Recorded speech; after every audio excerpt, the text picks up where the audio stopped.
Hello learners, welcome to Unacademy. मेरा नाम प्रांजल सिंह है और आज हम बात करने वाले हैं एक ऐसी घटना की जो शायद इंडियन जुडिशरी के इतिहास में पहली बार हो रही है।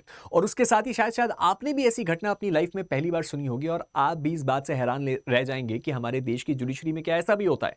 शुरुआत करते हैं हमारे आज के इस वीडियो की और समझने की कोशिश करते हैं कि ये पूरा मामला क्या है। ये मामला जुड़ा हुआ है हमारे देश की सुप्रीम कोर्ट से, लेकिन यहाँ पे सीधे सीधे सुप्रीम कोर्ट ही नहीं, हमारे देश की एक बड़ी इंपॉर्टेंट हाई कोर्ट भी है। और यहाँ पे हमें ये देखने को मिलेगा कि कैसे सुप्रीम कोर्ट के जजेस ने एक हाई कोर्ट के जज को सजा दी और उसके बाद उनको उसको बदलना पड़ा, जो कि सबसे रीसेंट अपडेट है इस न्यूज में। तो चलिए शुरू करते हैं हमारे आज के इस वीडियो को और समझने की कोशिश करते हैं कि ये पूरा का पूरा मामला क्या है। अगर इस चीज को समझने की कोशिश करी जाए तो सबसे पहली और इंपॉर्टेंट चीज जो आपके लिए जरूरी है वो है इस केस का नाम, जिसका नाम है MS Shikhar chemicals versus state of UP. जी हां, ये यूपी का केस है और 2025 का ही मामला है और आज ही इसमें एक इंपॉर्टेंट अपडेट भी आया है। एक्चुअल में अगर इस केस के बैकग्राउंड को समझा जाए तो हमें लगभग हर एक चीज की क्लैरिटी अच्छे से मिल जाती है। एक्चुअल में ये मामला है एक इलाहाबाद हाई कोर्ट के जज साहब का, जिन्होंने एक मामले को सुनते हुए एक सिविल के मामले को क्रिमिनल की तरफ थोड़ा ज्यादा पुश किया, जो शायद बात सुप्रीम कोर्ट को कुछ खास पसंद आई नहीं। डिटेल में समझने की कोशिश करते हैं। यहां पे इलाहाबाद हाई कोर्ट के एक जज हैं प्रशांत कुमार साहब, जिन्होंने एक क्रिमिनल कंप्लेंट को क्वॉश करने से मना कर दिया। हाई कोर्ट के पास ये पावर होती है कि वो चाहे तो किसी क्रिमिनल कंप्लेंट को क्वॉश कर सकती है। अब आप बोलेंगे कि ये तो हाई कोर्ट के जज के पास पावर है कि वो चाहे तो मना कर सकता है किसी क्रिमिनल कंप्लेंट को क्वॉश करने से, लेकिन इस केस का फैक्ट ऐसा था कि शायद ये क्रिमिनल कंप्लेंट क्वॉश कर देनी चाहिए थी। एक्चुअल में ये मामला था 7.2 लाख की रिकवरी का। अब ये आपका रिकवरी है वो किस चीज की थी? अनपेड ड्यूज की, यानी कि जो पैसा सामने वाली पार्टी को पे करना था। उन्होंने इस बात को जस्टिफाई किया अपने आदेश में और उन्होंने ये बोला कि वैसे तो ये सिविल मामला है और इसमें सिविल के हिसाब से एक्शन होना चाहिए, लेकिन उसके बावजूद मैं इसमें क्रिमिनल जो प्रोसीजर है उसको अलाउ इसलिए कर रहा हूं क्योंकि वो जो कंप्लेनेंट है वो फाइनेंशियली वीक है। उसके साथ ही साथ जो सिविल की रिकवरी है वो बहुत ही ज्यादा कॉस्टली है और बहुत ही ज्यादा स्लो है। और उसके साथ ही साथ जो सिविल रेमेडी है वो एक तरह से ऐसा दिखेगा मानो जैसे गुड मनी बैड मनी को चेस कर रहा है। अब आप में से बहुत सारे लोग बोलेंगे कि शायद ये बात सही है, लेकिन अगर आप लीगल कॉन्टेक्स्ट से देखें तो हाई कोर्ट के जो जजेस होते हैं वो सीनियर जुडिशरी के मेंबर्स होते हैं। अगर वो खुद इस बात को बोलेंगे कि जो आपकी सिविल रिकवरी है वो ठीक नहीं है और उसके मामलों में क्रिमिनल केस फाइल करना चाहिए, तो हमारे देश में जो लॉ है और उसके साथ ही साथ हमारे देश में जो क्रिमिनल प्रोसीजर्स हैं उसका पूरा बैलेंस ही बिगड़ जाएगा। सिविल के मामले सिविल में और क्रिमिनल के मामले क्रिमिनल में चले, हमारे लॉ को उसी तरीके से डिजाइन किया गया है। और यही बात जब सुप्रीम कोर्ट तक पहुंची तो सुप्रीम कोर्ट को यह बात बिल्कुल पसंद नहीं आई। जस्टिस पार्डीवाला और उनके साथ एक और जज जब इस मामले की सुनवाई कर रहे थे तो उन्होंने बोला कि इस तरह का लॉजिक लगाना बहुत ही ज्यादा गलत है और उसके साथ ही साथ हमारी देश की जुडिशरी के लिए खतरनाक भी है।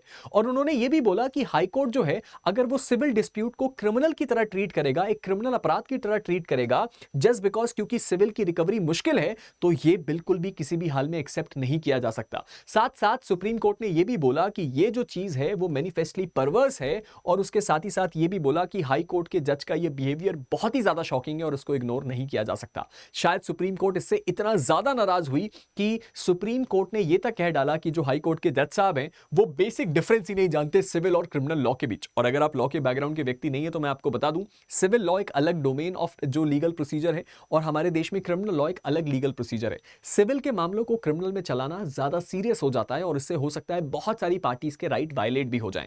और यही बात रेफर कर रही थी सुप्रीम कोर्ट यहां पे। इसके बाद क्या होता है सर? इसके बाद सुप्रीम कोर्ट जो करती है वो हमारे देश की न्यूज की हेडलाइन बन जाती है। सुप्रीम कोर्ट अपनी डिग्निटी को बचाने के लिए और उसके साथ ही साथ जुडिशरी के अंदर करेक्टनेस लाने के लिए, सीरियसनेस और अवेयरनेस लाने के लिए बहुत इंपॉर्टेंट आदेश पास करती है। सुप्रीम कोर्ट सबसे पहले तो हाई कोर्ट के इस आदेश को तुरंत खारिज करती है और बोलती है कि हम इसको हटाते हैं, यानी कि सेट असाइड करते हैं। उसके बाद वो तुरंत इस बात को आदेश देती हैं कि वो जो हाई कोर्ट के जज हैं उनको सभी क्रिमिनल मैटर से हटा दिया जाए, यानी कि वो जज साहब आप कभी भी क्रिमिनल मैटर की सुनवाई नहीं कर पाएंगे।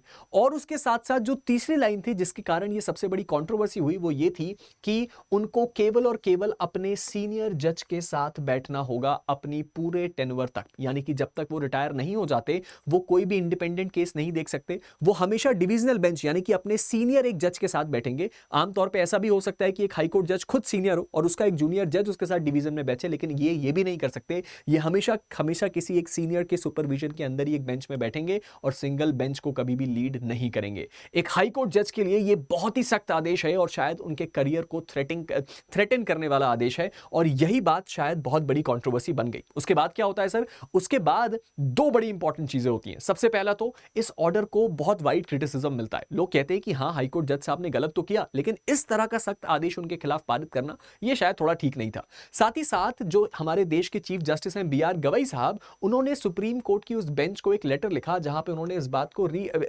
आपका रिकंसिडर करने की रिक्वेस्ट करी। यानी कि चीफ जस्टिस साहब ने यह बोला कि देखिए, अगर आप अपने फैसले को शायद रिकंसिडर करके इसको थोड़ा मॉडरेट कर सकते हैं या उस सामने वाले व्यक्ति की पनिशमेंट को कम कर सकते हैं, क्योंकि जाहिर सी बात है चीफ जस्टिस की रिस्पॉन्सिबिलिटी है कि अगर सुप्रीम कोर्ट को किसी आदेश के लिए क्रिटिसिज्म मिल रहा है तो वो उस बात को कंसिडर करें। लेकिन बात केवल यहां पे नहीं हुई। इलाहाबाद हाई कोर्ट, जहां से ओरिजिनली वो जज बिलोंग करते थे, इलाहाबाद हाई कोर्ट के 13 जजेस ने एक जो है आपका लेटर लिखा और उस लेटर में उन्होंने साफ साफ इस बात को अपोज किया कि ये जो एक्शन सुप्रीम कोर्ट के द्वारा लिया गया है वो कंप्लीटली गलत है।